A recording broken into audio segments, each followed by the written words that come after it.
With the second pick in the 2020 NFL Draft, the Washington Redskins select Chase Young, defensive end, Ohio State. But you know, as they say, hail to the Redskins. Let's roll, man. Let's go.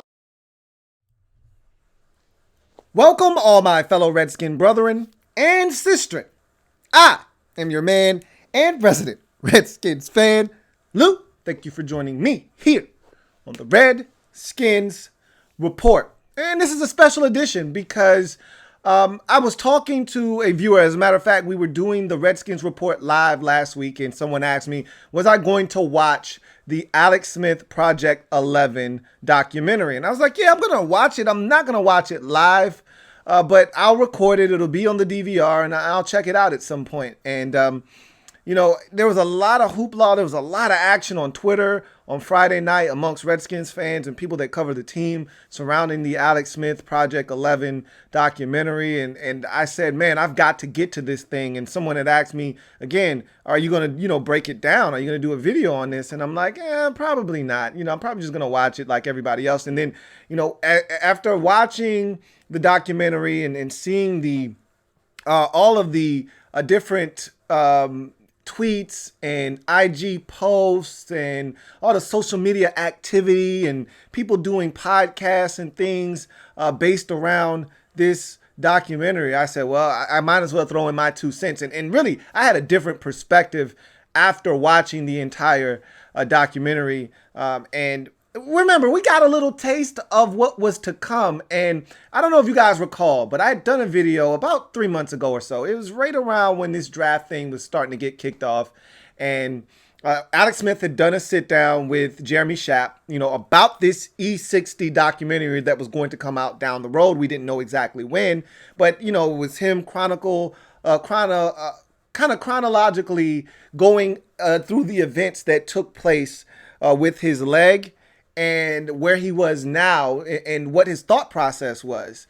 And he sat down and that's the first time we found out he almost really died from the situation. And we kind of knew some of the facts, but we didn't know. And we were getting it from the horse's mouth for the first time. Alex Smith actually having his first sit down interview and being really candid and forthcoming and just open about the whole situation. And we found out so much. And I did a video on that. And, watching this documentary kind of put all of that into perspective and then also elaborated on it. And we got to see some really graphic photos of his leg. And man, it was some good stuff. I'm not going to lie to you. I was watching it with my girl and she couldn't look. It's not for the faint of heart. When he had the infection, when he had the surgery and his leg got infected and they really didn't know why it got infected. And they showed the pictures of his leg post-surgery with just the stitches, and it looked bad then, but it just, like she said, the doctor said, look, it just looked like a beat-up leg. They've seen that a million times. But the graphic images of his leg after it had been infected was just mind-blowing. I mean, wow. And then I think the pictures that really took the cake was when they actually had to cut out tissue and muscle from his leg to try to stop the infection from spreading, and in order to get rid of all the dead muscle and tissue that had been affected by the infection, because it would not allow the leg to regenerate more healthy tissue and muscle, they had to cut it out. It looked like animals' cartilage. You know how when animals have been cut up and they're selling the meat and they get rid of the dead carcass and it's just the cartilage. It kind of looked like that. Like literally you could see the inside of his leg all the way down to where they put the plate with the screws in. It was really graphic. I loved it, by the way. But it was insane. And so you just got a little bit of insight into what this man went through. And I thought E60 did a great job of taking you through, the injury and really his life up until that point. And the whole Alex Smith story from, this kid that was not that highly recruited out of, California that ends up at Utah. And then Urban Meyer gets there after his freshman season and turns that program around. And then him finding a way to get to the #1 pick in the draft. And you kind of find out why Aaron Rodgers was so salty with Mike McCarthy, because McCarthy was the one that kind of helped Aaron Rodgers not be selected #1 and Alex Smith become the #1 pick because he was so infatuated with Alex Smith at the time, and he was the offensive coordinator in San Francisco. But that's nor here nor there. He ends up in San Francisco. It's a rough start to his career for those of you who weren't really familiar with Alex Smith. He did not fare very well the first 5-6 years in San Francisco, and then Jim Harbaugh gets there, turns it around. They win big. Alex Smith is a huge reason why, but we all know the Colin Kaepernick situation. Comes in, ends up taking that team to the Super Bowl. Alex Smith is then traded to Kansas City. Same thing happens there. He turns that program around. They win big, but they don't win the Super Bowl. They don't feel like they can get over the top with Alex Smith. They bring in and draft similar situation in San Francisco with Colin Kaepernick, except this time the Chiefs move all the way up in the first round. Colin Kaepernick was a second-round pick. They move all the way up, and the writing was on the wall when they drafted Patrick Mahomes second.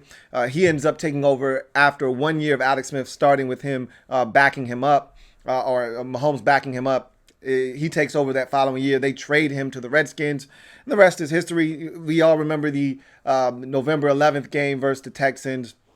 He gets injured, and they did a great job of kind of chronologically taking us through each day, in the early stages, to him thinking he was going to go home after 2 days, to the Dr. Stephanie West saying, it's probably best if you stay here. And is it Stephanie West? It might not be Stephanie West. I know it's Dr. West saying you probably should just stay here. You got a little bit of a fever. It's spiking a little bit higher than we would like. Probably should stay here and just allow us to make sure everything's fine. And luckily he did, because it ended up spiking through the roof. His blood pressure dropped to dangerously low levels. And obviously he ended up going into septic shock. But luckily he was already at the hospital when all of this was taking place. So they were in a better position to take care of him and help him through that process. But, they found the infection, and then the rest is, we've kind of already talked about it though. The leg is just mangled at that point after they end up cutting out all of the parts of the infection. And, you got to see the areas where they cut out to, essentially use that tissue and muscle to help generate more growth in the leg that was affected. And it's just an amazing story to see him go from, the surgery to save his leg, essentially, the fixator, and then to him finally being able to walk on crutches on that leg for the first time in almost a year. And, I thought they also did a tremendous job of kind of chronicling his wife's whole emotions, I should say. She was on a roller coaster that entire time because, she's sitting there helplessly watching her husband suffer. And at one point she's asking Dr. West, look, if this were your leg, what would you do? And Dr. West is like, I would cut it off. I would amputate it. And so there's this internal struggle with her, and, her husband really can't speak for himself. He's still in septic shock at this point. And, Dr. West never seemed like she was that concerned about his life. The other doctors seemed like they were a little bit more concerned about, this thing could affect him on a much larger scale than just his leg. She looked like she was more focused on his leg. Like, I don't think he's going to die necessarily, but there was a little time there where that thing was starting to get out of control, and they had to make some tough decisions, and it was almost go time on whether to amputate or not. And, just seeing his wife having to go through all of that too was really, really tough, man. It was rough, and just put yourself in that position, watching a loved one struggle and having to kind of make that decision as to whether it's time to move forward without one of your limbs, or do we tough it out and try to see if there's an alternate option available, which they ultimately got to it. Luckily enough for them, before they ran out of time, they were able to get the infection under control and then give Alex a chance to wake up from the septic shock that he was in the state that he was in, and kind of come to and allow him to be in the discussion about his leg. And he ultimately decided to go with the option to try and save his leg. And it ended up being a great decision on his part. Everything else went well. But, just think about it. 17 surgeries for Alex Smith just to get back to the point where he is now, where he can, run around with his kids, walk around normally, do the things that normal 34-year-olds do. It took a long time for him, and even going to the military hospital and listening to the stories that they were telling, Alex had to be in a really weird spot there, because mentally you're looking at one guy who's like, yeah, it took me a long time, but I feel good about where I am with my leg. And then you talk to the lady and she's like, look, I had to cut mine off. It just wasn't worth saving. It was causing me more headache and harm. And, you've already been through a lot. Your other leg has been through a ton. At some point, it's just not worth it. And so she ended up cutting off her leg and amputating. And so Alex is kind of processing all of this and taking it in. And then she had this throwaway line. But for Alex, it probably resonated with him. She's like, you're not done.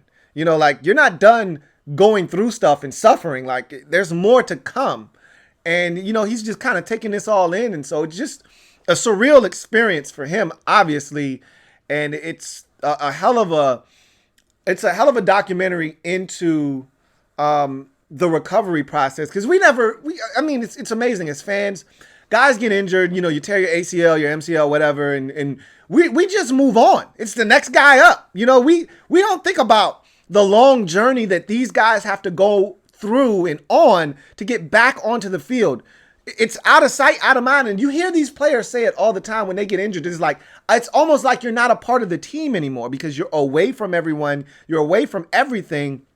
And even when you come back and you're on the sidelines, it's not the same. Guys are so wrapped up in what they're doing on a daily basis that they're not really acknowledging you. The coaching staff isn't even talking to you. You're not really a part of the team. And it's almost like that with fans. A guy gets injured, and, we talk about how it sucks for maybe a day or two, maybe a week, and then you move on to the next guy. And maybe if that next guy isn't playing well and there's a gaping hole in the lineup, you may keep bringing it up, man, this guy's injured and this sucks. But if somebody comes in and they play well enough that you're not thinking about that guy, it's out of sight, out of mind. It's amazing how, this kind of brings everything to focus, really into focus. And wow, it was a powerful documentary.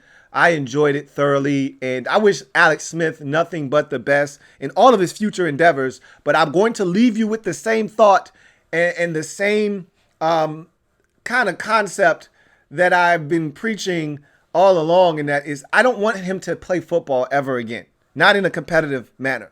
He can throw the football in the backyard with his kids. He can be a part of their lives. As they grow up, they sound like they're going to end up playing football just like their dad, and that's awesome. I do not want to see Alex Smith on a football field. And it's not for me to decide. It's totally up to him and his family and what they think is best for him. And if she wants to go, she being Elizabeth Smith, wants to go through that roller coaster of watching her husband on the field, and she thinks that's ultimately what's going to make him happy, and she's okay with that, knock yourselves out. Me personally, I don't want to see him ever be on a football field playing again. It'd be a tremendous comeback story. Everyone would be rooting for him, including me. But I just don't think that the risk is worth the reward that comes there. Yeah, he may feel gratified, and he may feel like I just achieved something that nobody thought I could achieve. And he may be able to then live his life with no regrets if he plays, even if it's just a snap. However, for me, I just don't think it's worth it, and I hope he is content with the process and the journey back to normalcy, because he's gotten essentially back to that point. And I hope that's enough for him. It doesn't sound like that's enough. It sounds like a guy that is dying to try to get back in a position to play. I just hope that doesn't happen. Honestly speaking, I just would prefer him to never be on a football field in a competitive capacity again, because I'd hate to see something happen to him. He's a great dude, man. And watching his documentary and hearing everybody talk about his positivity and how this guy was always upbeat, even in the face of adversity, he was always with a smile on his face. He's just a good dude, and you hate to see anything happen to him. And him having to go through anything like this again. So, again, it's totally up to him. It's his decision. What do you guys think? How did you feel about the documentary? Leave it down in the comments section. And what do you think Alex Smith should do? I know there are a lot of you. I've talked to many of you who would love to see this guy play again. You think it'd be an awesome comeback story. And I hear you. I understand where you're coming from. And Americans and people in general love a great comeback story.